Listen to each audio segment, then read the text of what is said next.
Hi everyone, my name's Susie Dye and I'm a Grants Manager at Trust for London. I'm sorry I can't join you today, but Laura and Cohen have asked me to speak for a few minutes on Trust for London's work around an inclusive planning system. I hope that it will usefully contribute to your discussions. I do know a few of you, but for any new faces, I hope we might get to meet in future.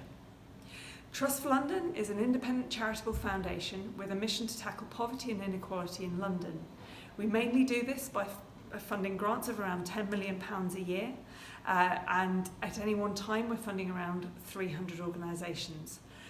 We also publish independent research such as London's poverty profile and get involved with policy such as participating in the examination in public for the draft New London Plan. Good Homes and Neighbourhoods is one of our 7 strategic funding priorities, and within that we've made grants of around £1 million to enable communities to influence what gets built. This is in addition to funding around the private rented sector and housing legal advice. Our ultimate goal is that everyone in London would have a safe, secure, affordable and decent place to call home. On 20th of November last year, Trust for London hosted a learning seminar on how to support low-income London communities to be heard in planning and regeneration. 20 organisations participated, representing London frontline specialist and second-tier community and voluntary sector organisations. Our discussion focused on what was working well and what could be improved. A few points that came across are particularly worth sharing. Firstly, participants highlighted the value of working with existing voluntary sector infrastructure and community anchors. Second-tier bodies such as CVSs could be educated about housing and planning and plugged into existing networks, and through this enable groups to use the resources that are already out there. Secondly, there was said to be a need for training. This was as much about building trust and relationships with and in communities as it was about specialist knowledge of housing and planning. One person pointed out that communities rarely take an interest in planning unless there's something about to be built on top of them. So it can be important instead to talk about other community priorities such as health, community safety and so on as a way into planning.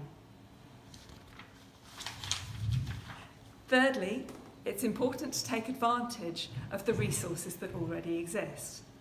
We were told that there were already extensive guides and toolkits out there, but they tend to be produced as one-offs and quickly go out of date. Such information needs to be curated to make it easy to find what you need on demand. People want to talk about successes as well as problems. Communities may have come to believe that they will not be able to make any difference. For them, it's important to share examples of when communities have won and influenced what gets built.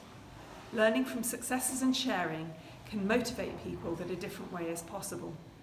So, I hope these suggestions are useful. To them, I would add 2 more points. Firstly, it's important to reach out to the people you're trying to influence, which is frequently local authorities.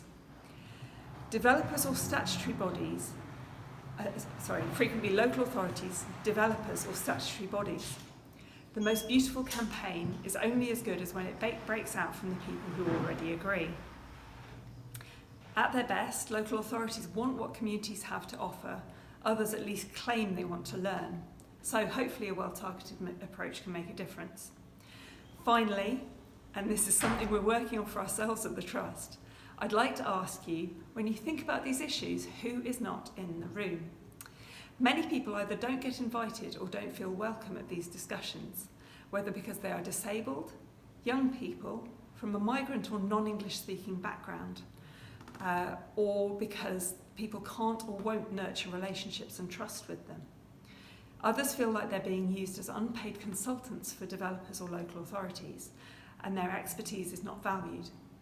If we want an inclusive, socially just planning system, we have to be willing to go and meet people where they are and be willing to hand over power. We at the Trust are trying to do our bit. We've got a lot to learn. So, there's lots there. I hope you'll have a really rich discussion and wish you all the very best as you seek to make a better system. Thank you.